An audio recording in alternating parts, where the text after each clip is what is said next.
What is up, everybody? Today I got a special video for you. It's my 5 tips on how to make travel videos that aren't boring and that everybody actually wants to watch.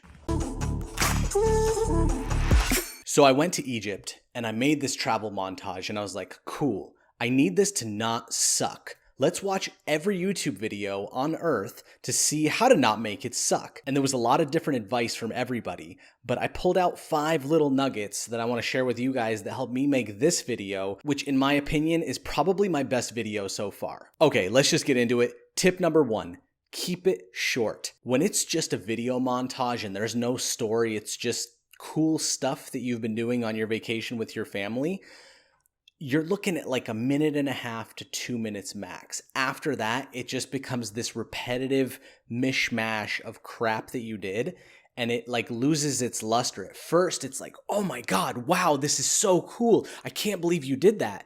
And then after 5-6 minutes of watching you doing the same thing on the beach, people are like, okay, I get it. You went to California. It was cool. Tip number 2. This one was really hard for me because I literally just put my GoPro on, recorded everything, and I'm a really bad critic of what's bad and what's good. Some clips suck, some clips are awesome. You want to put in everything, but you really shouldn't. You should get the holy crap, dynamite, amazing clips and just toss the other ones in the trash. I know you really want to put them in there. I know you really want to show off where you were, but you got to cut that stuff out. Nobody cares about it. It's not as good as the awesome clip where everything's framed properly. Like, let me give you an example. This clip is awesome, and this clip, the subject is way too far away. The water's murky. It's just bad. Okay, one thing I got super lucky with. Slow-mo is key. I actually turned my GoPro on to capture like a little bird fly away. So I was like, oh, I'm going to do it in slow-mo. So I turned it on 120p. And I was like, I'm just going to slow it down. And then I completely forgot to change the settings from 120p. And everything I recorded after that was 120p. When I say 120p, I mean 120 frames per second. I realized that all those clips were the best clips that I had because I could slow it down to 24 frames per second and it was like this milky, super cool, it was just way better than everything else. The other clips that I had filmed it at 60 frames per second, expecting to slow it down by 40%. It just wasn't the same. It wasn't like, I mean, yeah, it was slower, but it wasn't as good as 120. So use 120, it's cooler. And then when you're just like walking around, use 24 frames so that it all matches up. So if you have 24 frames per second, film that, cut it, and then when you're filming in 60p, slow that down to 24 frames per second by putting it at 40% playback speed. And then when you do 120, you get it at 20% playback speed. So it all lines up at 24 frames per second. That's what your eyeballs see as most cinematic.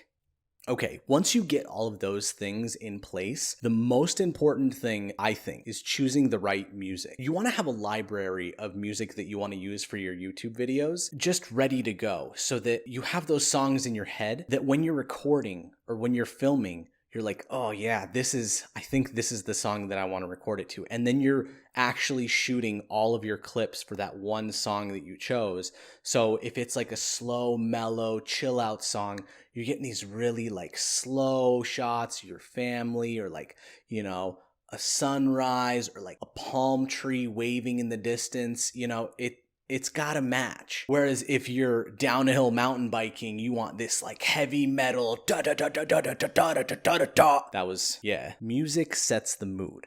It's so important. Like visually, you can show them what you want to show them.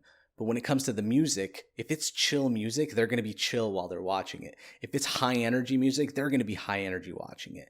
And so if the visuals clash with the audio, it's just not going to make sense and people aren't going to want to watch your videos. Okay, the 5th tip that I want to talk about, this one not many people use, but it's just like this extra added oomph to your videos.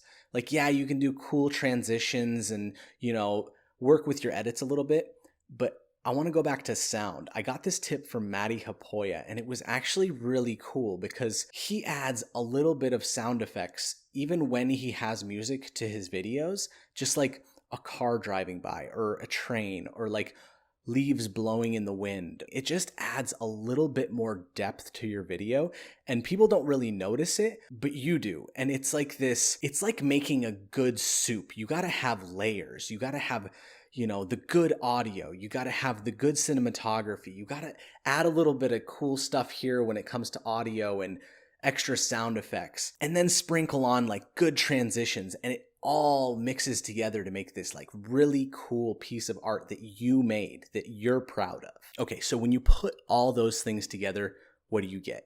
You get the perfect travel montage. That's what our travel videos are. They're just montages of certain moments during our trip that we want to share with our family and friends.